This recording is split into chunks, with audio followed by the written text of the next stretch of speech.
संजीव, कल हमने वोटिंग हो रही थी, फर्स्ट फेज की बात भी की और आप कई पोलिंग स्टेशन पहुंचे, बूथ बूथ जाकर आपने जो वोटर्स हैं उनका मन टटोला। तो ये जो 2017 के मुकाबले इस बार कम वोटिंग हुई है, इसका क्या मतलब समझा जाए, क्या मायने रहेंगे, किसको फायदा किसको नुकसान होने वाला है?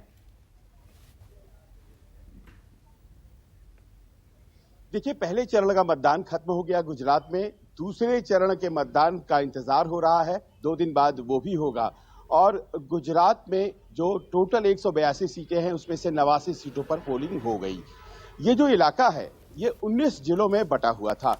19 जिले जो कि दक्षिण गुजरात में और साथ ही साथ सौराष्ट्र और काठियावाड़ जूनागढ़ इलाके में आते हैं। अब ये आप समझ लें कि ये जो 19 जिले हैं, इन 19 जिलों में खासतौर पर सौराष्ट्र का वो जिला या यूं कहें कि वो कई जिले मिलकर के हमेशा से भारतीय जनता पार्टी का समर्थन करते आए। सूरत में लगातार समर्थन होता आया है और दक्षिण का जो जिला है और सौराष्ट्र कच्छ का जो जिला है ये भारतीय जनता पार्टी के स्ट्रांग होल्ड्स भी कहे जाते रहे हैं। लेकिन ये जो 19 जिले हैं इनमें कल पोलिंग अभी तक के जो आंकड़े आए हैं, ऑफिशियल फिगर्स, फाइनल फिगर्स नहीं आए हैं विप्रेश, वो 60% के आसपास ही आए। 60.2% कही जा रही है कि इतना पोलिंग हुआ। अब मान लीजिए कि पहले फेज का जो ये पोलिंग है इसको हम कंपेयर करें पिछले चुनाव से, तो पिछले चुनाव में इसी फेज में जो पोलिंग हुई थी वो 65 या 66% पोलिंग हुई थी फर्स्ट फेज में। तो यानी कि 5% के आसपास या 6% के आसपास वोटिंग कम हुई है कल। ये एक हकीकत सामने आई। और इसके अलावा जो एवरेज पोल हुआ था पिछली दफा, यानी कि दोनों चरणों को अगर आप मिला करके काउंट करें तो वो हुआ था 69% पोलिंग। तो अगर वहां से देखें तो ये तो और भी ज्यादा कम पोलिंग है। अगर केवल हम पहले चरण की ही बात करें तो ये 5 से 6% की कम पोलिंग हुई है, कम लोग मतदान करने आए हैं। इसके क्या मायने हैं? आंकड़ों की अगर हम बात करें जो चुनाव आयोग की तरफ से सामने आए हैं तो बताया ये जा रहा है कि राजकोट में, जामनगर में, जूनागढ़ में और भावनगर में, ये 4 जिले हैं जिसमें सबसे कम पोलिंग हुई है। ये 4 जिले जो कि सौराष्ट्र में आते हैं। और इसके अलावा आपको हम बताएं कि सबसे ज्यादा पोलिंग जो रजिस्टर हुई है वो हुई है तापी में।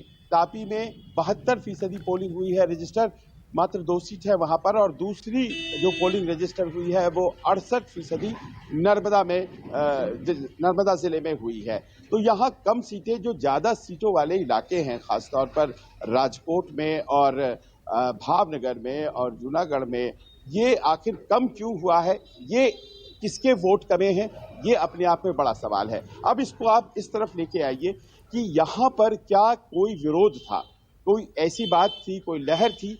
तो ये देखिए, यहाँ पर कहा यही जाता है कि ये पटेल बहुल इलाके हैं। इन इलाकों में अमूमन पटेल वोटों को हमेशा माना जाता है कि प्रभावी वोट होते हैं। तो पटेल वोट क्या खुलकर के सामने नहीं आए हैं?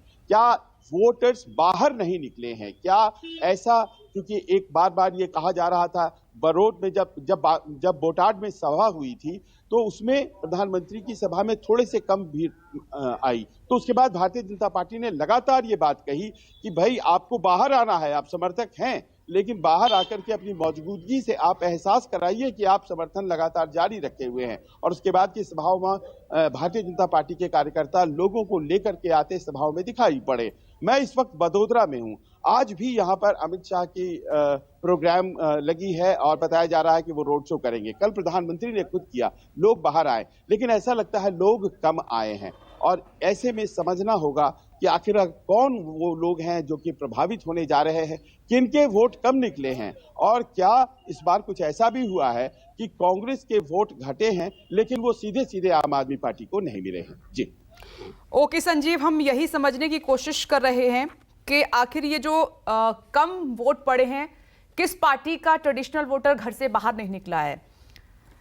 मैं आऊंगी दोबारा। नमस्कार, मैं हूं मानक गुप्ता।